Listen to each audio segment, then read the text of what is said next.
eno yesawa yaffe eya program Kaluma Nywera. Tutunuulira amawulire okwetooloola ensi yonna ne tunoonya Kaluma Nywera wa waavudde. Okay, butereevu omulungi ali ku Impact FM radio Lwasa Mayinja tuli ffenna budde bwa program Kaluma Nywera nga bulijjo omulangira Kalimagegage. Program eno twogera ku nsonga zibadde zigenda okuba nti zibeerawo mu nsi yonna n'ate sooka nokuva mawulire aga bulijjo n'ogategeera n'omanya ekyekigenda maaso wano wali ne tuba tulondobyemu nanga matoto bwe gatyo ne tuva ataano tugenda maaso ne tuba Kaluma Nywera waava ku nsonga ezitali zimu. N'olw'ensonga eyo nzikiriza nate muganda nga atuliza tutandikira mu ggwanga erimaddwanga erya Senegal wano ku Semazinga Africa. Ekiri mu Senegal naggambye olunaku olw'eggulo olunaku lwaleero era bukedde munaye bacacyanca bucacyanca kubanga babagezi mu kubala akalulu n'atese ku gavumenti nno omusajja ali ku ludda oluvuganya gavumenti amayiddwa nga Basiru Diomaye Faye munange yadde akyaliidinga banne nga abaleebya ku myaka 44 gyokka egy'obukulu ono kafuti munnaffe afuuse omukulembeze w'eggwanga erya Senegal yarangiriddwa olunaku olw'eggulo ekiro oluvanyuma okuba nti munnaffe wiikisi 2 zokka nga yakateebwa okuva mu kkomera nga bali mu kaki bayita campaign. Nakati nga official results balonda ku lunaku lwa Sunday munnaffe naye ekyaje kibayita eggome mu kibya yali prime minister ate nga gwe bali bataddewo ku side ya gavumenti kasavuddeyo munnange n'agamba nti nno ebyaddala owangudde ne bamanya nti nno ddala kireka kaweddemu kubanga ku bantu 19 ababadde besimbyewo 17 babadde olunaku olw'eggulo bo bakkiriza nti nno ddala bawanguddwa era nga bayozayozezza nate ono opposition okuba nti munanga wangudde akalu kano naye nga yali prime minister yagamba nti bakyalindako wakyaliyo essuubi eryokuba nti basobola okuba nti awangudde tafunye ebitundu 5 ku 10 ne baddamu okuba ate nga bafunye mu round ey'okubiri nga bazzemu okuba nti baddamu okuba nti balonda mu mbeera bw'ekyo naye si ekyabadde yaddamu vuganya ennyo munnange ali ku saidi ya gavumenti gwe bateeka amayiddwa nga Amadou Ba munnange naye yatuuza ekiseera n'agamba n'akakasa era oyakakasiza naga ati amazima nkitadde ekintu ekonsinze nga weewo ne president yennyini w'eggwanga erya Senegal aliko kati agatuba nga ekisaanyi kikiggwako abeere ng'avaako amayiddwa nga Macky Sall ono amazima ga 12 ng'afuga eggwanga lino ebisanja 2 birambirira takkirizibwa kweyongezawo n'akamu n'akeddagala yavuddeyo n'agamba nti nno ebyaddala akasajja katumeze katusinze aga nti okusinza ku bifulumiziddwa akakiiko by'okulonda muyozayoza munnange okuba nti kati atusinze n'agamba nti nno Faye ddala ye muwanguzi obuwanguzi bwa Faye munaffe atuliza bujjidde of course ng'avuuka mu ggwanga eno erya Senegal kigambibwa nti nno bangi tebalina mirimu era nga bangi badde batunulira nate bagamba nti nno ayinage okuba nti atutaasa ayinagera okuba nga atununula bebadde nga ayogerako nga amaze okuba nti alondebwa president elect kati ono amayiddwa nga Basiru Faye ejjukira nti yali musajja bano basoloza b'emisolo yasuubiza n'agamba nti nno bagateekawo nate essuula empya okulaba nti nno eggwanga litereera litambula bulungi nnyo nnyini ddala era n'agamba nti eggwanga lyokuba nti nno lirimu obutabanguko okusiba abali ku buddiko ababiina byabufuzi bakuba babijjawo byonna ebyo era n'agamba nti nno yeeyama okuba nti agenda kufuga eggwanga lino n'omutima ogw'ekintu kiramu n'obwerufu obw'ekitalo okulwanyisa enguzi ku mitendera gyonna egy'eggwanga lino era ne yeeyama nti ye kennyini agenda kwewaayo okulaba nti nno baziddamu ne bazimba ebitongole bya gavumenti byonna nga bwe birina okuba nti bitambula.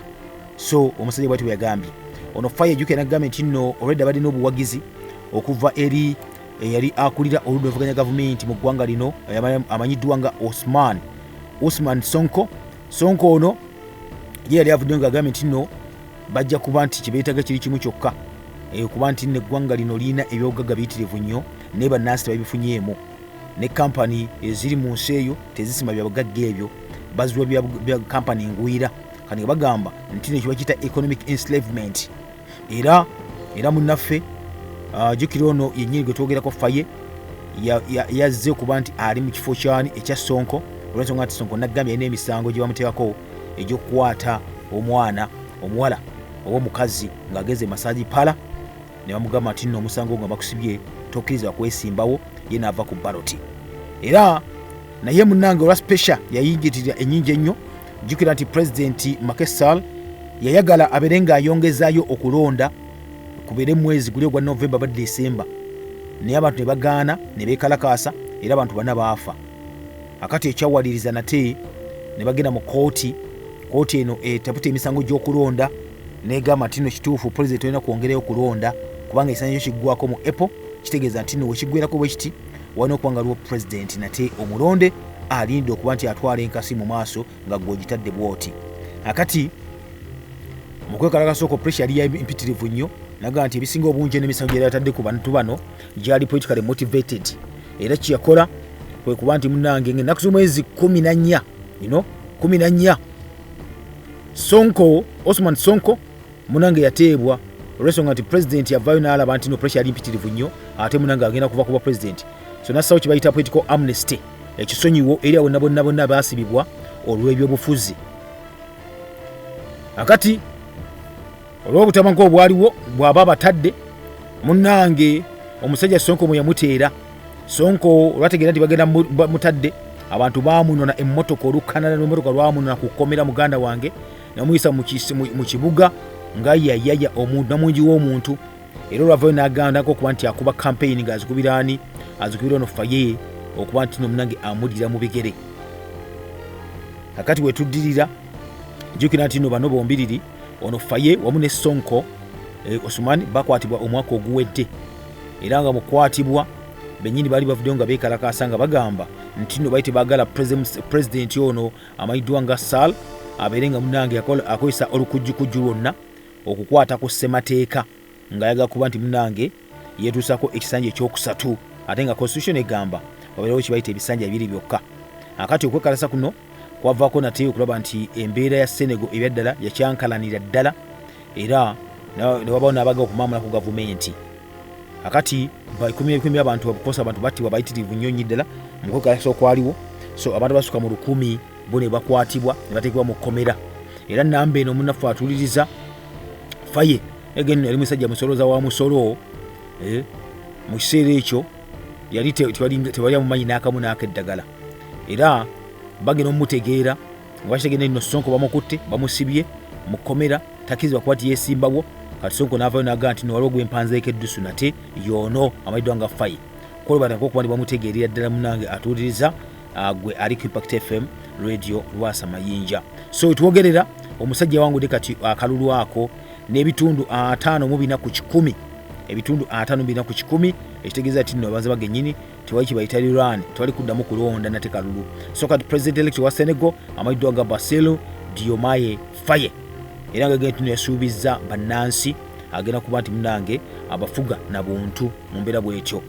Amadou Ba wendi yamaze dda okukkiriza, ekitegeeza kati noono afuuse omukulembeze eggwanga asinga obuto bukyanga byafaayo eggwanga lyamayiddwa nga erya Senegal libeerawo munnange. Yagambye nga munnonze nze by electing me the Senegalese people have chosen to break this with the past. Nagamba nti nga mulonze nze abantu ba Senegal bakkiriza okumenya ebintu ebyaliwo oba ebyayita. I promise to govern with humility and transparency. Bw'atyo omusajja bwe yagambye ono nga amaze okuba nti munnange ye alondebwa. So Ba yaddamu ddiya munnange yapimye ebitundu 36 n'obutundu 2 ku 10, ekitegeeza kkiriza oba gaana ono abafuuka pulezidenti mu butongole mu bulambalamba bwakyo.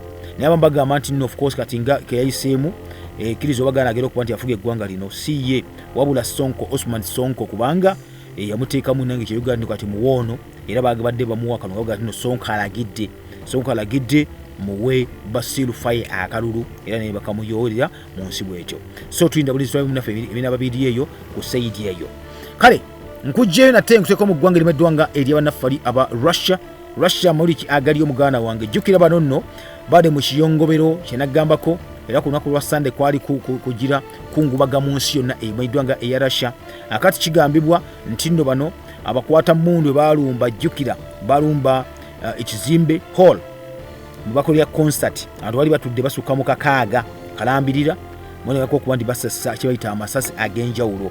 Akati nno okusinza ku muli agavaayo President Vladimir Putin yogedde olunaku lw'eggulo ekiro n'agamba nti nno bano abatujju abalumba eno City Hall eri mu Caucasus kabone okaali kalagira ddala nti bali bagala kutiisatiisa Russia, ate n'eddala n'ekirala ebikola byonna ebikolwa byabwe bye basaavinga bwe bakkiririzaamu bye bimu n'ebya gavumenti ya Ukraine.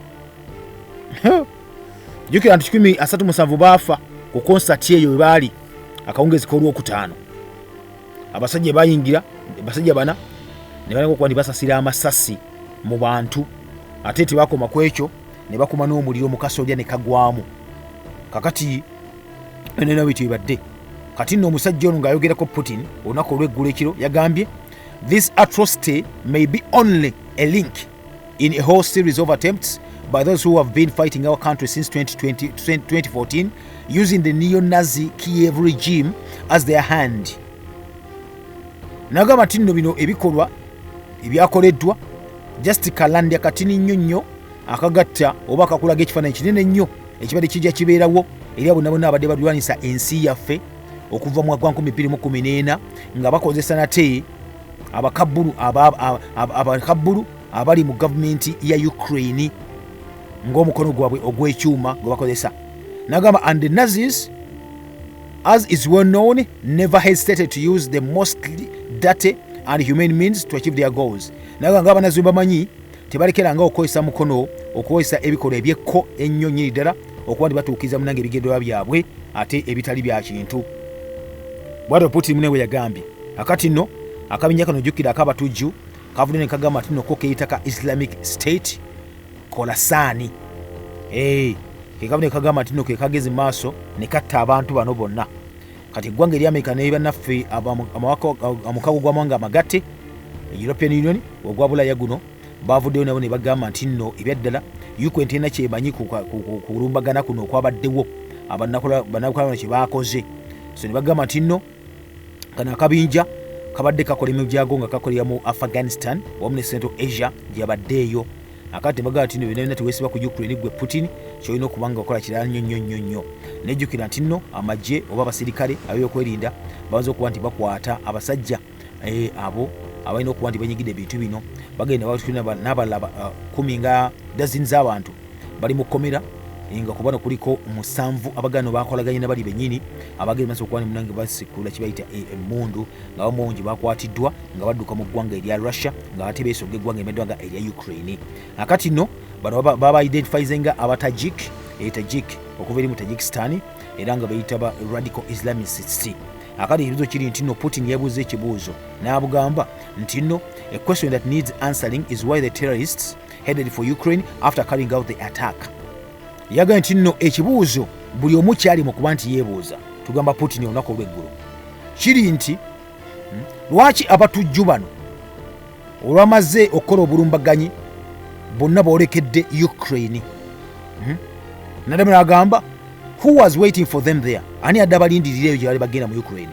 It is clear that those who support the Kiev regime do not want to be accomplices and sponsors of terrorism. Nagamba of course tukimanyi bulungi nnyo nti abawagira regime ya Ukraine tebaagala kuba nti nno beekuusa ku bintu bwe biti mboba n'okuwagira obutujju. But a lot of questions remain. Naye ebyokuddamu bingi nnyo ebibuuzo bingi nnyo bisigalawo ebiri awo. Okitegedde? Akati nno President nagamba naye nga Russia emanyi ani yasse trigger. Nagamba Moscow ekyayina okuba nti enoonya okuteeka yennyini okuba nti yezzaawo bulungi nnyo. Era n'agamba nti nno yakimanyi bulungi nti nno asookerwako basongamu olunwe ye gavumenti ya Ukraine oba etula mu Kiev. Bw'atyo Putin munaffe bwe yagambye olunaku olw'eggulo. Akati nno kkiriza obagaana binaakoma oba tebikomaawo. Era yagambye nti nno with the Ukraine's military losing on the front line, Kiev has attempted to breach the Russian border, shelled civilians in Belgrade and launched missiles at Crimea. Yagambye nti nno nga Ukraine eremeddwa okuba nti munange bakubagana mundu ku mundu sasi ku sasi nyama ku nyama kakyekoze ngeze okuba nti katetanso okujja eddembe ku batuuze ate netanga okuba nti ebuuka ne border za Russia neyingira n'okuba nga kasuka missiles mu bitundu bya Crimea. Naga ati no all these actions create a logic sequence to a terrorist attack. Naga nene bikolwa biraga nti nebyaddawo nate ebikolwa ebyekitujju ebiplanningibwa. Naga seeking both to intimidate Russia and fortify domestic morale so that Ukrainians would continue obeying orders from Washington and keep fighting. Naga ati no n'okutiisatiisa Russia mpozi n'ekirala okukiriza nti ndola Ukraine n'abantu bonna mu Ukraine bajja kwengera okuba nga bakyagondya ebiragiro ebiva mu ggwanga erya Amerika era basigale nga balwana nga basaba munange embeera bwekyo bweri ku site eyo gwe ali ku Impact FM radio Lwasa Mayinja. Tugeze mu ggwanga n'eddwanga eri abannaffe bali aba Israeli munnaffe atuyiza prime minister waabwe Benjamin Netanyahu avuddeyo kigamba nti no atonzewo nate ameze entondo. Lwaki? Jukira wadde kibayita UN Security Council yatudde olukiiko lwatudde nga bali mu kuba nti batuula balabe ki ekibeera kikolebwa wakati w'otawo nogera mu maaso wakati wa Ukraine n'eggwanga n'eddwanga erya Israeli. Ne bagamba nti wayitawo sobe eggwanga erya Amerika ebyaddala batuse mu kulonda baga nti waliwo kaseera katuuse waliwo kibayita ceasefire. Bayisiza olunaku olw'eggulu resolution okusalawo kw'abannaffe bano nga bagamba alina okuba kibayita immediate ceasefire wakati wa Israeli ne Hamas, ate wabeewo nga batadde n'abantu bonna bakwatibwa nga tewali bukwakulizo bonna bugenda mu maaso, era walina okubawo n'okukkiriza obuyambi bubeere nga bukola kibuyingira paka mu Gaza. Eggwanga lya Amerika lyebalamye okuba nti lironda, era kino kyawayiza omusajja ono Benjamin Netanyahu prime minister wa Israeli okukambuwala n'amera akaseera ku mutima n'agamba nti nebyeddala eggwanga erya Amerika lyamuvuddemu buli kaseera libadde eri ku sayidi ye nga terigamba nti basirise okulwana balumbe bulumbi bakuba Hamas bukyangoto olutandika tebakansolingangako bwe kiti. So kino kyawayiza n'omusajja ono okuba nti yadde atesese olugendo okuba nti agendako mu Washington okuba nti atuukako eyo n'alusazamu n'aluyimiriza n'agamba terukyaliyo eyagambye nti no Amerika yali badde so okuba nga esalawo ekkuba eddala wabula si kugaana n'esalawo obutampagira kino nga kibi nnyo nnyini ddala. Akati nno abamu kwabo mu Amerika bagambye nti no waba yanyiize nnyo lwaki yakubidde President Biden ayogera naye yeshi yakoze kinjimu kyokka yagambye nti olugendo badde lugenda okuba nti lutwalibwa Abaisiraeli bagenda eri mu ggwanga erya Amerika terukyaliwo kati alugyewo olw'ensonga nti Amerika bamuliddemu mbu olukwe ote olukyuse muganda wange atuwuliriza lukyuse. Amerika yalinga okusaidia bannaffe aba Israeli kati yabadde kate amazima nti abantu bafa beera okuba bassa wansi ebyokulwanyisa babeera okuba bateesa okutaasa obulamu bw'abantu. Kaluma Nywera avaawa. Okyali mu program Kaluma Nywera. Okay, tukyali fena munaffe atuwuliriza okyali ku Impact FM radio Lwasa Mayinja program Kaluma Nywera ekyagenda maaso nga bulijjo omunangira akalemeke gange ekyatulina nate tulaba Kaluma Nywera wava wakati w'ensi emanyiddwa nga eya Israeli bayita Abayudaaya saako n'ensi emanyiddwa nga ya Palestine bayita munanga Bafirisuuti. N'olw'ensonga eyo njagala tugende tulabe lwaki abasajja bano ebyadda tebakwatagana nage bakyagenda mu maaso okuba nti bakyekuba bakyalwana embeera munange bwetyo ekyagenda mu maaso okuba nti ebeerawo era bw'owulira nti bateeseza emirembe kiriza obagaana gimala akaseera katono nnyo ne baddemu okuba nti ate munange bakola ki basajjuka mu mbeera bwezityo. Kati nno bino byetwogerako naga nti no byava wala nnyo nnyini ddala tebyava just wano mwaka 1948 nedda nga Israeli efunye ekipeeta obwetwaze eyo kiyita modern Israeli ne tudde emabegana ndyete ne tulaba ebyafaayo bigamba bitya abasajja bano lwaki bagenda mu maaso okuba nti beekyojja oba beesojja byajja bitya okubanga bwe biti. Akati nno twalaba obukulembeze bwa Israeli bonange buze butambula okuva mu baziyita bakabona tugenda mu balamuzi tugenda mu bakabaka era mwe tulimu tutambulira okola nti abasajja bano nabo balwananga entalo era wakati waabwe empozi wamu n'Abafirisuuti ate nabo bennyini basooka okuba nti bakubagana biseera ebisinga obungi ennyo ne beeyawula n'okweyawula. Baaluka ne Israeli erina ng'eggwanga ng'obwakabaka mu biseera ebyo okuba nti babwawulamu emirundi ebiri ne luba obwakabaka obwafugibwanga jasi abali mu nnyumba emanyiddwa nga eya Yuda then n'abafugibwa nga bali mu nnyumba emanyiddwa nga that is Yuda ng'afuga Abayuda wamu ne Benjamin. Then ne tufuna ate ebika bye bibiri byokka ebyana ba Israeli ate ne tufuna ate obwakabaka obulala nga bulimu ebika 10 ebya Israeli era nga bo bafugamu ne basinziira eno mu Maserengeta kyokka basinziira mu Yerusaalemi. Akati this time around ebibuga byagenda nga bikyuka era tugenda kulaba kabaka yasembayo ng'afuga abaana ba Israeli yali eno mu Samaliya ate nga ye eri bo bana bafuga mu nyumba ya Yuda bafugira mu kibuga Dawudi kye yazimba Yerusaalemi nga gye bafugireyo mu kibuga kya Dawudi. Akati no twaleka tumaze okulaba ekyaliwo abasajja bazo okuba nti balwanagana Yeku amaze okuba nti munange yakola omulimu Katonda gwe yamugamba ng'okuba nti munange bakola kibayita okuwoolera ase buli kiseera yatagisa okuba nti afa munnaye mubeera bwekyo era kyo ekyaddirira kyakyakuba nti nno ne yali yagala okuba nti yewaŋŋamya ku buyinza omanyi obwakabaka ebutambula oba bwagendanga mu maaso abalingawo kabaka we yafanga omutabani yagenda mu maaso n'asikira entebe akati wali ku saidi eyabanafe bana ba kabaka ba Yuda abafugira mu Yerusalemi abujukira abafuga ebika ebibiri okuli Yuda ne Benjamin ekira jukira nti nno twalina Asaria ono yali queen mother oba mama wa kabaka ne yafugako ku Yuda eyo ejolaba yafugako ku bakabaka obwo olw'ensonga nti nno mutabani we yamala kwanti afudde amayiddwa nga Akazia bwe yafa kubanga yattibwa Yeku ng'atuukiza kyakola ekyalagirwa kabona kyakola kyava munange n'alagula Katonda kyamulaga nti ajja kubatta bano. So Yeku okumala okutta Yeku jjukira yali jeno ate nga komanda mu magye ag'Yekolaamu. Kakati wamala okutta mutabani w'ono omukyala amayiddwa nga Asaria ye talina mukazi mwana n'omu oba talina mwana kitegeeza nti entebe munange agitutte nga queen mother nabeera nga entebe agirina era yafuga obwakabaka buno obumanyiddwa nga obwa Yuda okumala emyaka 62. Then emyaka egyo 6 wetulabira ate munange omwana omu ku abaana abaali maze okwali munange bawunawo abakukusibwa ne bakuwekebwa eyo bakukusibwa ne bakuwekebwa eyo lwaki nga bakukusibwa kubanga jjukira waliwo kibayita okutta kubanga omukyalo n'olutegeera nti nno abantu bafudde ab'ennyumba eno ne bafudde baweddewo Yeku basse n'amanya nti noke naye n'okuzikiriza abo bonna abali balina okuba nti bayinza okujja maybe ne batwala kibayita obuyinza.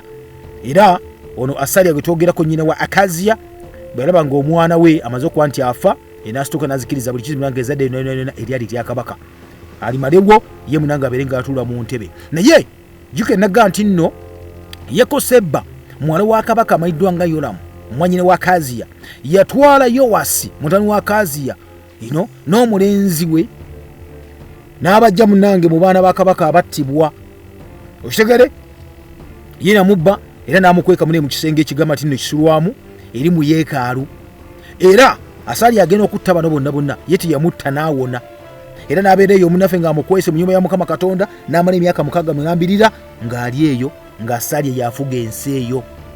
Era nakutegeeza nti mwaka ogw'omusanvu butereevu nnyo munaffe Yekoyaada ennyini n'atumya abaami munnaffe ab'ebikumi abali bakuuma n'abayita n'abagaa nti nomujje n'asooka abalayiza ne bakuba ebirayiro mu nnyumba ya Mukama Katonda yennyini okukuba ebirayiro byabwe balina okukuuma kabaka yenna abazze n'abalaga omwana wa kabaka butereevu nnyo n'agaa nti twasigaza n'omwana wa kabaka waba balina okutuwa ku Namulondo n'abategeeza n'abawa position we balina okuba nti bakuuma singa wabeerawo kibayita akabaate konna kabakazze waba okuba nti babalaze bamaze okukuba ebirayiro bakkiriza babikubidde mu maaso ga kabona mu maaso ga kabaka abandi babikubidde mu maaso ga nnyumba ya Mukama munne nga tolina kuba ng'okyusa n'abalagira ekyokukola bonna n'abawa n'ebitala eby'enjawulo era tiyakoma ku ekyo najjayo n'engabo amafumu agali aga kabaka Dawudi n'agabawa byali mu nnyumba ya Mukama byonnaawo. Era munnanga abambwa bonna n'abategeezewo okuyimirira sayidi ne sayidi eruyi n'eruyi mu yeekaalu. Era munnange mu kaseera kennyini ako baga nti n'ekijja kijje n'abakyala bagenda mumugamba mubuulira era n'afulumya omwana tugamba kabona n'afulumya omwana muganda wange omwana wa kabaka n'amutikkira engoye obwa kabaka yamutikkira engule obwa kabaka n'amukwasa n'ekiwandiiko ekirimu amateeka era ne bamufukako amafuta ne bamufuula kabaka munnanga atuuliriza. Era abantu bakuba engalo n'emizira ne boogera nti kabaka abeere mulamu. Era awo Asaria omukazi ono bwe yawulira nga mazima olyoyogaano abantu bakaayana bakuba endulu eŋŋombe zivuga munnange kwe kujja nagano bamuliddemu olukwe. Mu kulyamu olukwe Yekoyaada yagamba bugambi nti omukazi oyo temumuttira wano temumuttira munda mu yeekaalu wabala nalagira abaduumizi bonna n'abasirikale naga nti nno mumufulumye nga bamuyisa wali mu nnyiriri z'abasirikale n'amagaba buli ekisa n'amugoberera mumuttirewo. Era kiga nti bamukwata omukazi ono ne bamuyisa mu mulyango embalaasi munange weziyingirira mu lubiri lwa kabaka ne bamuttira eyo.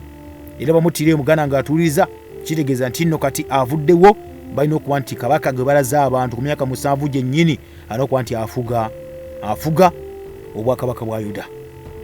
Yekoyaada kabona kyeyakola ng'amaze okuba nti munnange amaze okuzza nate alina okuzza obujja obwakabaka obwo. Era wano yakkiriza abantu bonna okukola endagaano ne Mukama ekakasa nti banaabanga bantu ba Mukama Katonda. Era n'endagaano ekakasa nti ebyaddala wanaabangawo enkolagana ennungi wakati wa kabaka wamu n'abantu.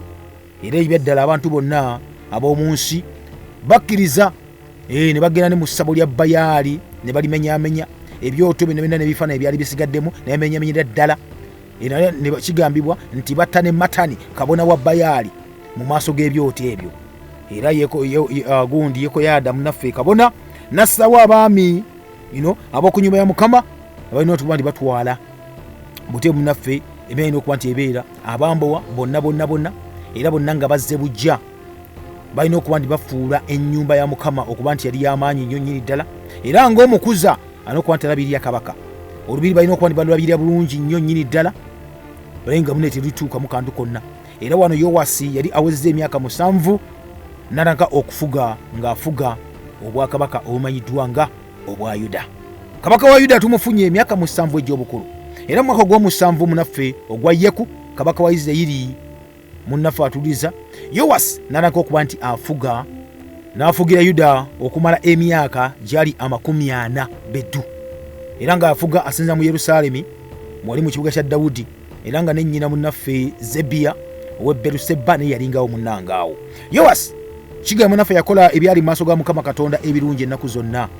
Yekoyaada kabona byamuyigirizanga ng'amugamba nti nokukola bwoti ng'amulambika bulungi nnyo kubanga yalina okuba nti munnange emukuza era n'ebifo ebigulumivu bemuneti byaggyibwawo era abantu beeyongeranga munnange okuwayo saddaaka wamu n'okuvangayo okwoterezanga obubaani mu bifo ebinnyini bye byayogeranga. Awo omusajja omwana naye nga kabaka Yowasi n'agamba kabona bonna nti feeza zonna ez'ebintu ebitukuzibwa ebireetwa mu nnyumba ya Mukama ne feeza buli muntu zaleetanga zaleeta okuwaayo wamu n'ezo omuntu z'abeera munnange yeetemye yekayika okuwa zikwatibwenga bakabona buli kabona ng'akwasibwa ezo ze balina okuba nti bakolamu era gano balina okuba nti bazikozesa mu kuddaabiriza yeekaalu buli we bayetaaga okuddaabirizibwa.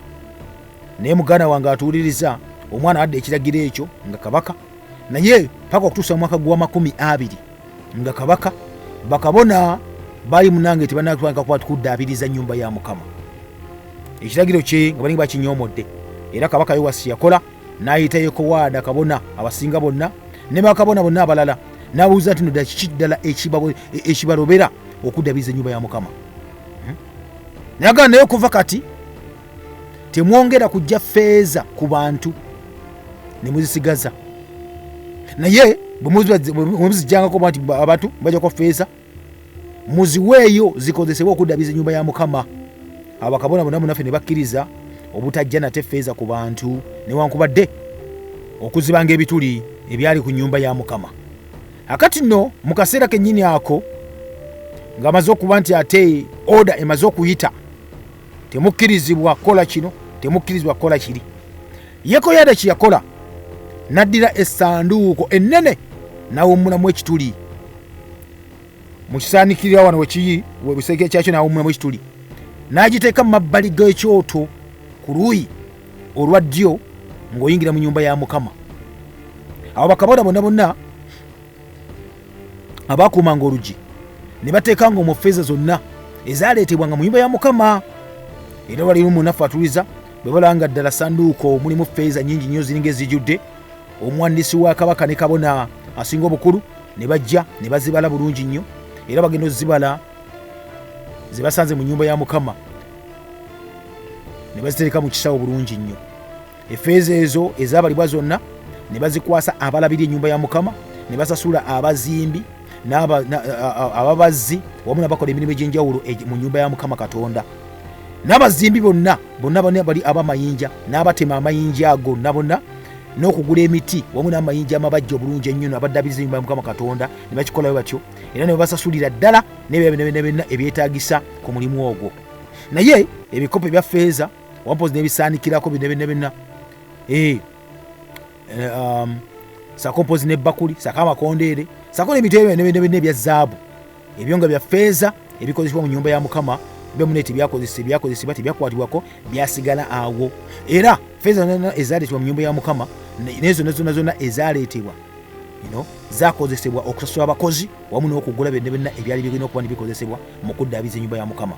Era abantu ba kabaka munnange baleetanga feeza ne bazikuwasanga bakabona bano feeza ezo bazikozesa okusasula abakozi tebasabanga kunnyonnyola ngeri yonna yonna gye bazikozesangamu kubanga abantu abo munnaffe atuliza bazikozesanga na bwesigwa era effeeza ezaweebwangayo olw'omusango n'effeeza ezaweebwangayo munnaffe olw'okwonoona zo munnaye tezaleetebwanga mu nyumba ya Mukama zo zabanga z'abakabona era zo nga bazikwatira eri tebazingiza mu nyumba ya Mukama.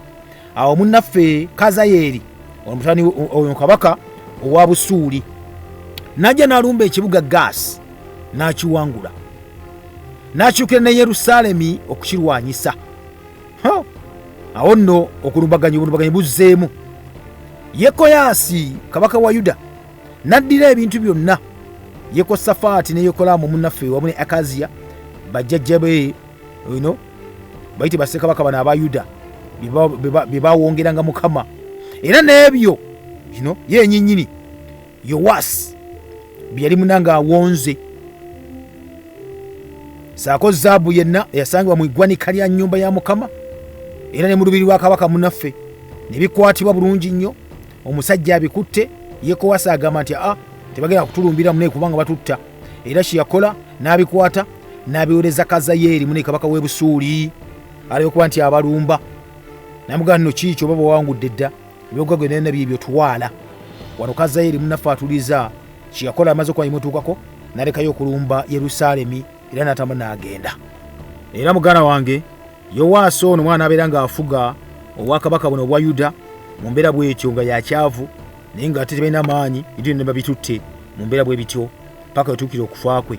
Ne mu mwaka gwali ogwa 23 ogwa Yowaasi mutani wa Akaziya kabaka wa Yuda Yekoyakaazi mutani wa Yeku n'alako okuba nti afuga Isirayiri mu Samaliya era n'afugira emyaka gyali 17 beddu. N'akola ebyali mu maaso ga Mukama Katonda eby'ennyonyi ddala ng'agoberera ebibi ebyo ebya Yerobowaamu mutani wa Nebati ebyaleetera Isirayiri okwonoona n'atabivaamu. Era obusungu bwa Mukama munnange ne bubanga munnange bubuutikidde Isirayiri era kye yakola Mukama n'abagabola mu mukono gwa Kazakeeli kabaka w'e Busuuli ne mu mukono gwa Benikadi mutani wa Kazakeeli ennaku zonna. Kyova ati no munnaffe Busuuli yalumbanga Isirayiri n'egikuba olw'okwonoona kw'abano bonna. Era munnanga mu kiseera ekyo Yekoyakaazi neegerya Mukama Katonda, Mukama n'awulira kubanga yalabanga okujogebwa kwa Isirayiri mune kususse.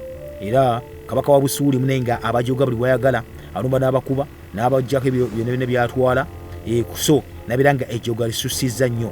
Naye kasita omusajja mukulu yeegayirira Mukama n'agamba nti okay nawe Abayisirayiri bano munnaffe omununuzi ne bagibwamu mu bufuzi bw'Abasuuli okuba nti bakooye Abayisirayiri bano bajje mu mukono gwa Busuuli abirenga mune beetongola. Era Isirayiri munnaffe atuliza mu kaseera kennyini Mukama aza okuba nti abakibayita omununuzi ne babeera mu ddembe nga bwe baabanga edda. Naye ne batava mu bibi munnange eby'ennyumba ya Yerobowaamu bye yakolanga ebyaleetebwa Isirayiri okwonoona. Era kigambo nti nno baatambuliranga omwo era baddangamu n'okusinza Asera n'asigala mu Samaliya ng'asinzibwa oyo omukazi Katonda omukazi gwe baakolanga. Yekoyakaazi munnaffe atuliza n'adasigazaawo jje lyonna okuggyako abasajja bali 50 bokka abeebagalanga embalaasi saka amagaali 10 gokka n'abaserikale munnange omutwalo gumu bano batambuliranga ku bigere kuba kabaka w'e Busuuli yeri munnange azikiriza abala bonna era n'abamanyirirawo ddala n'abalinyirira ng'enfuufu mpozi weeyina okuba nti olinyirira enfuufu mu nnimiro. Era munnaffe bo bityo ebyali ku sayidi eyo abaana balasa okuba nti bo bennyini balinga bubi nnyo nga bw'okiwulira. Akati nno Yekoyakaazi musajja mukulu ono olwafa yeebakira wamu ne bajjajjaabe era ne bamuziika e Samaliya. Olwo Yekoyakaazi mutabani we n'afuga mu kifo kye. Okitegedde? Mutabani we n'afuga mu kifo kye. Ku sayidi eri ey'abanaffali aba Yuda jjukira kabaka Yowaasi ono eri omuto yengira obwakabaka nga munnanga awezezza emyaka gyali 7 gyokka egy'obukulu. Omusajja oyo kati nga amaze okuba nti afuga kuba yafugira Isirayiri emyaka gyali anabeddu. Ekitegeeza abawangadde emyaka gye 47 bwe gityo. Abamu n'ekintu bakikwasaganyiza mpolampola bwe kityo obanga 46. Akati ono gwe twogerako ne munange tugeseera n'abeera nga munange afa. Naye enfa ye eyakabaka ono Yowaasi yamukwakabuuza kubanga kigamba nti n'abaddu be muganda ng'atuuliriza bagenda ne bakola olukwe ebyo nnyinyi bagamba nti nno kabaka omuliddemu kye bayita olukwe. Munnange bakola olukwe ne bamutira mu nnyumba eyo mu kifo kyebagaa nno kyajjuzibwamu ettaka era olw'ebyokwerinda bateeka ettaka olw'ebyokwerinda ekibo kyayitibwanga miiro ku kkubo erigenda essiira era munange kabaka Yowaasi wattibwa bw'ati Yozakaali mutani wa Simeyansi ne Yekozabadi mutani wa Someri abaddu bano kiga ntino bamufumita munange n'afa amannya gakwate bulungi kuba bamufumita bajja kusasula maybe maase so Yowaasi ngamaze okuba nti afumitiddwa afudde kabaka wa Yuda n'aziikibwamu ne bajjajjaabe mu kibuga ekya Dawudi era wamala okuziikibwa Amaziya mutabani we munene afuga mu kifo kye kitegeeza nti amusikidde okuba kabaka wa naffe aba Yuda bano. Kakati nno bwe tukomako Omuyisirayiri obwakabaka bwayo obwo butambula butya munange ejjukira nti nno Yekoyaasi kati amaze okuba nti asikira kitaawe era mu mwaka gwali ogwa 37 ogwa Yowaasi kabaka wa Yuda ng'ali mu kuba nti afuga ku sayidi eri munnaffe Yekowaasi mutani wa Yekoyazaani munene anako okuba nti afuga Isirayiri mu Samaliya era kigambibwa munnaffe ono yafugira emyaka gyali 16 miramirira era nga Yekoyaasi ono yakola ebyali maaso ga Mukama Katonda ebibi ennyo. Kigambibwa nti nno omusajja ono kabaka ono kugamba nti yava mu bibi byonna byonna ebya Yerobowaamu mutani wa Nebaati byeyakola ebyaleetera Isirayiri munange okwonoona naye n'akola ekintu kyekimu n'atambulira mu makubo ago munange gali amabi ennyo nnyini ddala mu maaso ga Mukama Katonda era ebikola byonna byakola ebyo byanyiiza nnyo nga bw'owulira byanyiriza ddala Katonda era Yekoyaasi ono agenda okuba nti afa munnaffe nga Katonda munyiivu nnyo ngeri Isirayiri era ono mu kufa yeebakiramu ne jjajjaabe bamuziikamu ne bajjajjaabe era yaziikibwa mu Samaliya wamu ne bassekabaka aba Isirayiri abalala bonna Yerobowaamu mutabani we n'atuula ku ntebe. Akati nno jjukira Yerobowaamu ono twamwogera kati tuli mu Yerobowaamu kati owookubiri ono mutani waani owa Yekoyaasi olina okukimanya ekyo muganda wange atuuliriza. Kakati nno tubekyali awo muganda wange atuuliriza Erisa nnabbi munnange n'alwala obulwadde oba muviirako okufa. Yekoyaasi kabaka wa Isirayiri n'agenda munnaffe gy'ali okumulabako n'amugamba nti nno munnaffe nga bwakaba maziga nti kitange gw'omanyi munnange ng'amagali n'embalaasi ebitaasa Isirayiri ate bw'onoogenda munne ekyeki n'abeerawo agenda tana kubanga afa nno ng'akyali mulwadde bukyamulumira ddala bumubala embiriizi. Erisa n'agamba Yekoyaasi nti munnaffe kwata omutego n'obusaale Yekoyaasi n'akwata omutego wamu n'omusaale. Erisa n'amugamba nti nno n'agamba kabaka wa Isirayiri ono ndikateeka omukono gwo ku mutego n'aguteekako bulungi nnyo. Erisa n'ateeka emikono gye ku mikono gya kabaka. Erisa n'agamba kabaka nti nno ggulawo eddirisa ery'ebuvanjuba era naye n'aliggula. Erisa n'agamba kabaka nti kati ako ke kasaale akanawangula Obusuuli sebaba bakulumbye. N'agamba nti olirwanyisa Abasuuli mu Afeki okutuusa lw'oli bamalawo. Era Erisa tiyakoma ku ekyo n'agamba kabaka wa Isirayiri n'agamba nti kati kwata obusaale kabaka wa Isirayiri munne n'abukwata. Erisa era n'amugamba nti nno kati kuba ku ttaka. Kabaka n'akuba ku ttaka emirundi 3 n'alekera awo. Omusajja wa Katonda n'amusunguwalira ate n'agamba nti nno laba wandikubye emirundi nga5 oba 6. N'amugamba kale wandikubye Obusuuli okutuusa wandibuzikiriza singa obakuba emirundi nga5 oba 6. Naye kaakano olikuba Obusuuli emirundi 3 gyokka kuba gy'okubye munnange wansi. Awo musajja mukulu Erisa bambi n'afa era wamala okuba nti afa ne bamuziika. Era ebibiina munnaffe byonna eby'Abamowaabu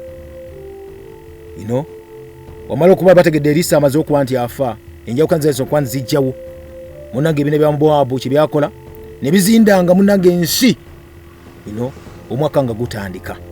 Lwali lumu abamu ku Bayisirayiri bwe bali nga baliko omunange omusajja gwe bali mu kuziika ne balaba ekimu ku kibingi ebyo nga bijja gye bali kuba muno okulumbibwa kwali kutandise okuba ndi kuddamu.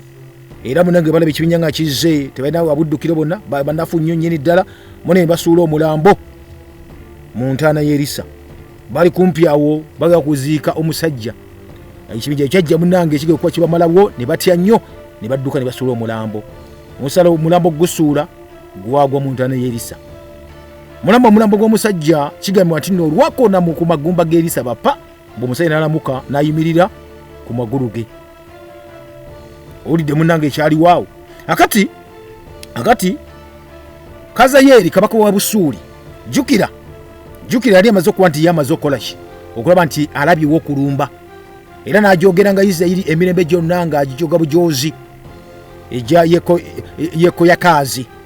Naye Mukama kigambibwa nti no n'abakwatibwa ekisaba n'Abayisirayiri nassaawo omwoyo eri bo naga nti no baaba najjukira endagaano gye baasayininga yeragana ne Ibulayimu ne Isaaka wamu ne Yakobo era natayagala kubazikiriza wadde munange okubagoba mu maaso ge mu biro byonna ebyo.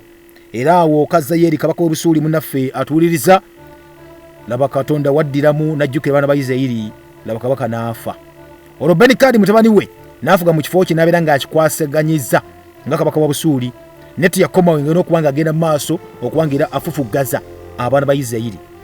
Awo Yekoyaasi mutabani wa Yekoyakaazi munnaffe najja nate mu mukono wa Benikadi mutabani wa Kazakeeli ebibuga byali munanga ajje mu mukono gwani ogwa kiteewooli eyali okuba nti afudde wali balwanagana. Era Abayisirayiri babeera bafunye ku maanyi bazizza nate ebibuga Busuuli ebanza okuba babakola ki babajjako kuba Katonda ng'abajjukidde. Yekoyaasi munnaffe kiga nti nno yakuba eyamukuba emirundi ng'esatu ng'akomyewo ebibuga bya Isirayiri nga nnabbi Erisa yamala okuba nti munanga akola ki alagula nga tannafa mu biseera ebyo. Akati nno mu mwaka ogwokubiri ogwa Yekoyaasi mutabani wa Yekoyakaazi kabaka wa Isirayiri, Amaziya mutabani wa Yowaasi gwe naggambye kabaka wa Yuda n'anakayo okufuga. Biseera ebyo kigambibwa nti yaweza emyaka 25 weyatandika okuba nti afuga nate ng'afuga ku sayidi eri eya Yuda. Era kigambibwa yafugira emyaka gyali 29 beddu ng'afuga asinzira mu Yerusaalemi gye bamaze okuwandibwa kuba ekibuga munnange ekya Dawudi gye kyali eyo. Era munnaffe eyo gye baalinga ne nnyina. Kigambibwa nti noono kabaka amaziddwa nga Amaziya adde embigere bya kitaawe Yowaasi yakola ebyali mu maaso ga Mukama ebirungi ebyereere. Era newankubadde nga tiyenkana Dawudi jjajjaawe naye nga at yakola munnange byonna kitaawe amayiddwa nga Yowaasi bye yakolanga. Era kigambibwa nti nno naye ebifo munnange ebigulumivu tiyabijjaawo. Era abantu kigamba nti nno baayongeranga okuba nti mune bawayo ssaddaaka wampozi n'okwotereza obubaani mu bifo ebyo nga basinza Mukama Katonda. Awo lwatuuka Amaziya munnaffe atuliza nga kyajje amale okunyweza bw'ati obwakabaka. Amaze okunywerezaako bw'ati munnaffe ku bwakabaka n'alyoka atta abaddu be bonna abo abaali bagenda okuba mu maaso nga batta kitaawe amayiddwa nga Yowaasi. Ojjukira balyamu olukwe kitaawe kasenyweza bati mu ntebe bappa n'agaa ti nno kale babaleete wano n'abatta. Naye abaana be munnaffe nekwade nga batta kitaawe abaana baabwe bo teyabatta. Era munnaffe nga bwakyawandiikibwa mu kitabo ky'amateeka ga Musa nga Mukama Katonda bwe yalayira ng'ayogera nti nno munnaffe bakitaabwe tebattibwanga ku lw'abaana so n'abaana tebattibwanga ku lwa bakitaabwe. Kale nno naye munnange yabalekawo. Era munnaffe bw'atyo bwe yagamba Mukama Katonda mu kitabo ekya Musa nti naye buli muntu anaafanga olw'okwonoona kwe ye nga bwe kunaabeera. Kati nno ne kabaka Amaziya muno yagenda mu maaso ngatta oyatta bano abatta kitaawe abaana be yabasosola n'abagaa nti mwe temujja kufa kubanga munnange Mukama tiyagala tubatte. Munnange kigambibwa nti ati yakoma ku ekyo kabaka Amaziya yagenda n'attira munnange mu kiwonvu eky'omunnyo abasirikale abeeri mu Edomu bonna omutwalo gwali gweddala mulambirira omutwalo gw'abasirikale. Era kyakoma ku ekyo n'awamba ekibuga ekimanyiddwa nga kya Seera mu lutalo era n'akituuma erinnya erimanyiddwa nga Yokuseeri.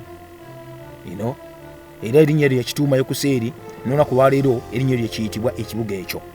Awo nno mu kiseera ekyo munnaffe atuliriza kabaka Amaziya kabaka wa Yuda n'atuma ababaka eri Yekoyaasi mutani wa Yekoyakaazi ono muzzukulu wa Yeku kabaka wa Isirayiri n'ayogera nti jangu twambalagane. Afunye envuba akulembera ebika ebibiri ekya Yuda n'ekya Benjamin ebika bya Isirayiri atumizza eri kabaka akulembera ebika 10 eby'abaana ba Isirayiri aga jangu mune twambalagane tulabe ani munnange asinze eri ani. Awo Yekoyaasi kabaka wa Isirayiri kyeyakola n'atumira Amaziya kabaka wa Yuda n'amugamba nti nno waayi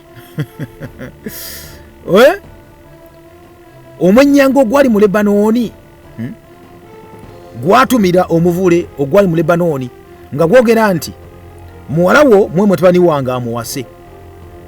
Awo ensolo ey'omu nsiko eyali mu Lebanoni neeyitawo n'erinyirira omwenyango ogwo, amuyita mu lugero. Naye ga kituufu owangudde Edomu, egwe Amaziya owangudde Edomu. Ekyo ne kikuleetera munnange okwegulumiza, ngulaba weegulumiza kali okuwangudde Edomu baaba. Nawe akalebeera ewuwo ekyo wenyumirizemu ekyokoze eki kyofunye. Ne lwaki ddala wetankulya emitawaana egy'okukuzikiriza ggwe ne Yuda? Yekoyaasi yabuuza Amaziya kabaka, oyagala kuyingira munnange omwenyango onoogusobola? Ne munnange ekigambo ati Amaziya yagana okuwulira kabaka wa Yuda, yagana okuwulira. Era bagana okuwulira. Awo Yekoyaasi kyakola kabaka wa Isirayiri n'alumba Amaziya kabaka wa Yuda ne bambalagana. Bambalaganira wa? E Besusemesi ekya Yuda. Isirayiri kigambibwa munafu atuliza ebika 10 birambirira byakuba era ne biwangula kabaka wa Yuda. Era na buli musirikale wa Yuda yennyini n'adduka n'addayo munnange ewuwe nga kibaweddeko. Awo mu kaseera ako Yekoyaasi ono mu kabaka wa Isirayiri n'awambira e Besusemesi Amaziya kabaka wa Yuda, mutani wa Yekoyaasi munnaffe muzzukulu wa Akaziya. Yekoyaasi yakola nga amaze okuba nti awamba, n'asituka n'agenda e Yerusaalemi, ekitebe ekikulu ewali namulondo y'obwakabaka bwa Yuda e Yerusaalemi. Bw'atuukayo n'amenyaamenya bbugwe waakyo yenna, okuva ku mulyango gwa Efulayimu okutuuka ddala ku mulyango ogw'oku nsonda. Era bwe buwanvu emikono nga 4 birambirira ng'amenya kimenye okulaga nti ddala musajja wa kabi nnyonyirira, ng'era kati agamba tunulekera we jjoogo. Kigambibwa olwakimera n'ayingira munda, amaze okumenya ebisenge by'e Yerusaalemi, n'ayingira munda mu lubiri lwa kabaka, n'anyaga zaabu, n'anyaga feeza n'ebintu byonna bye yasanga mu nnyumba ya Mukama, n'ebyogagga byonna ebyali mu nnyumba ya kabaka. N'awamba n'abantu, era n'addayo n'akola ki? Bawamba n'addayo nabyo munnange gyali ng'afugira eri mu Samaliya. Naye kanti nno ebyaddala kabaka wa Yuda ye akubiddwa bubi nnyo, n'okuba tafudde naye nga at least bamulese ettayo, bamwambyeko buli kimu. Era kigamba kino kabaka naye atakyalina munnange kamanyiiraako. Yekoyaasi munnaffe ng'amaze okuba nti awamba yaddayo ewuwe eri mu Samaliya. Muri ekiseera kyatuuka naye musajja wattu ne n'afa, era n'aziikwa mu Samaliya awali bassekabaka ba Isirayiri. Yerobowaamu n'amusikira n'afuga mu kifo kye mu mbeera bw'ekyo amaze okuba nti afa. Yerobowaamu tumuwe kati mulundi ogwokubiri, ono Yerobowaamu the second oba Yerobowaamu owokubiri, mugane gwe atuuliriza, saagala atubeere ng'obuzaabuzibwa mu mbeera bw'etyo. Munnange awo nno mu kiseera ekyo Amaziya mutani wa Yowaasi kabaka wa Yuda n'awangala emyaka 15 emirala. Yekoyaasi mutani wa Yekoyakaazi gutwogerako kabaka wa Isirayiri ng'amaze okuba nti afa. Oyafa ono yasigalawo Yowaasi gwe yawangula emyaka 15 beddu. Era kigambibwa munnaffe atuuliriza nti nno mu biseera ewabaayo abakola olukwe, kati gankulaga abasajja bali bagamba nti n'abatta abaamutta bakola batya, wala bakola olukwe munnaffe mu Yerusaalemi okutta Amaziya.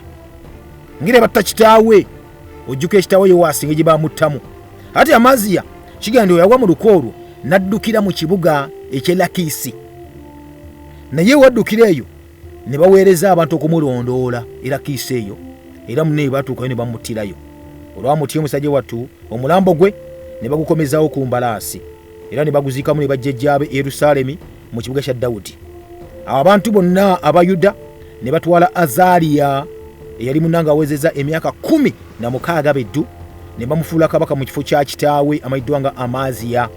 Era ebiseera ebyo Azaliya munnaffe nazza ekibuga ekimayiddwa nga Eras eri Yuda, era n'akizimba bujja nga kitaawe amaze okuba nti munnange ye ayolekera obanga yeebakidde eringi ne bambika ettono. Kano tulaba nate ebigenda mu maaso mu sayidi y'abannaffe amayiddwa nga aba obwakabaka bukyagenda maaso okuba nti buyulikamukko mu mbeera zonna. Abamu bagala kwemala amaanyi, abalala balaga nti nno ye tojja kunjogera wano munnaffe. Abaana ba Isirayiri bano kuba nti beeyuzayuza ku sayidi zonna.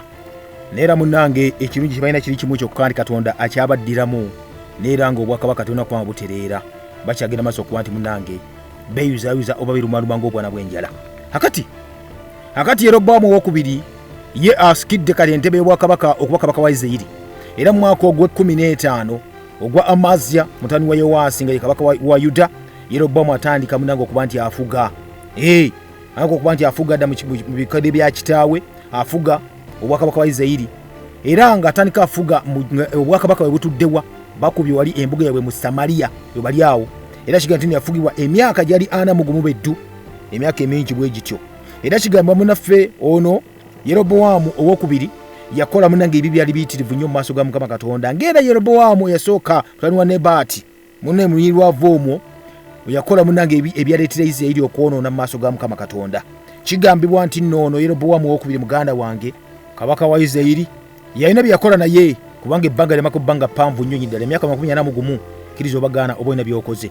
Hakati nno ono yazzaawo ensalo ya Isirayiri okuva awayingirirwa e Kamasi okutuuka ku nnyanja eya Araba, ng'ekigambo era kya Mukama Katonda munaffe wa Isirayiri bwe kyayogera mu muddu we Yona mutani wa Amitaayi nabbi ow'eri eggasuka Efeeri. Munnange ekigambo nti Mukama Katonda yalaba okubonyaabonyezebwa kwa Isirayiri nga kunene nnyo nnyini ddala, era nga tewali omu munnaffe kubajja okuba ndi bayamba wadde munange omuddu ajja okuba nti abawo kibayita eddembe. Kyokka Mukama yali tayagala kusaanyawo munnange Bayisirayiri ku nsi, kale n'abawonya ng'ayita munnange Yeroboamu mutabani wa Yekoyakaazi ono gwe twogerako, era abeere munnange yawonya bano n'abeera nga basobola nti awangaala ng'abafuga okumala ebbanga eyo lyonna. Era kigambibwa munnaffe atuuliriza nga kigambibwa nti emu ku ebyo ebyakolebwa Yeroboamu bye yakola ebimu byasiimibwa era tebyasiimibwa, kubanga yaddayo nate ng'akola enkola ng'ez'abajjajjaabe ezanyizanga Mukama Katonda.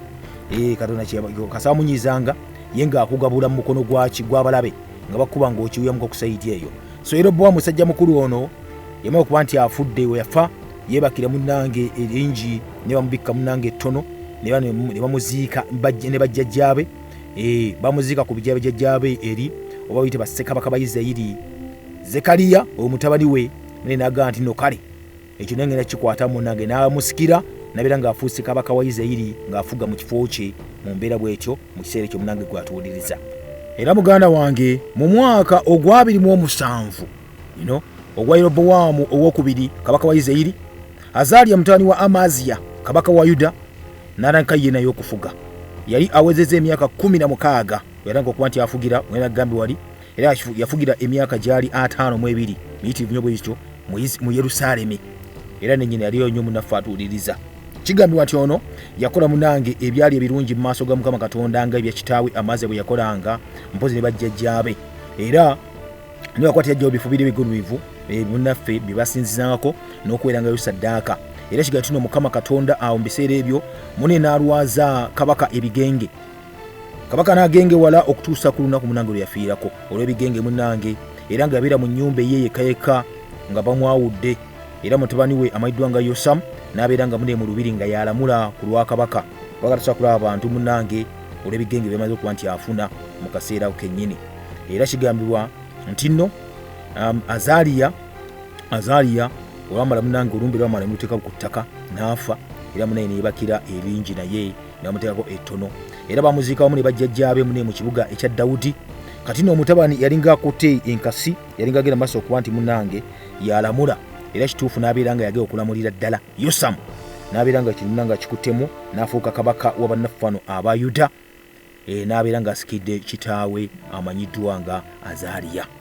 Akati mu mwaka ogwo twogerako ogwa 38 ogwa Azaliya kabaka wa Yuda nga nakuba nti afa, Zekaliya mutani wa Yeroboamu owokubiri mune era amaze okuba nti ye ataasa okuba nti akwata mu kintu, era yafugira Isirayiri mu Samaliya okumala emyezi 6 gyokka. Lwaki? Kiga nti ono mu kufuga emyezi gino 6 yakola ebibi byali biyitirivu nnyo mu maaso ga Mukama Katonda, ng'era bajjajja baakolanga tekeebulizaayo. Ebyo ne bena Yeroboamu mutabani wa Nebati bye yakolanga ebyanyiiza ddala Katonda obiba ebyagamba ebireetera Isirayiri okwonoona yonna ne binyiiza Katonda. Era munnange mukuba nti afuga ebbanga ettono bwe riti, waaliwo nate omusajja bamuyitanga Salumu. Salumu ono yali mutabani wa Yabesi. Salumu kye yakola n'akoya kabaka olukwe. omukoyo olukwe n'amufumita mu bantu mu maaso g'abantu n'amutta. Era muganda wange mu kumutta n'abeera ng'ate gosse Kabaka, kitegeeza nti nno kkiriza oba gaana bayinza okuba obudde bonna gwogenda okubeera ate Kabaka. Era mu kutta Kabaka ye n'afuga mu kifo kye naga katize Kabaka neyogamya ku ntebe. Ebira n'ebiranga mune bwekyo bwetambudde Samu n'afuuka Kabaka. Era ekigambo kya Mukama munnaffe atuwuliriza kye yagamba Yeku nti ab'ezzadde lyo balibeera bakabaka mu Isirayiri okutuuka ku mulembe ogwokuna gwokka.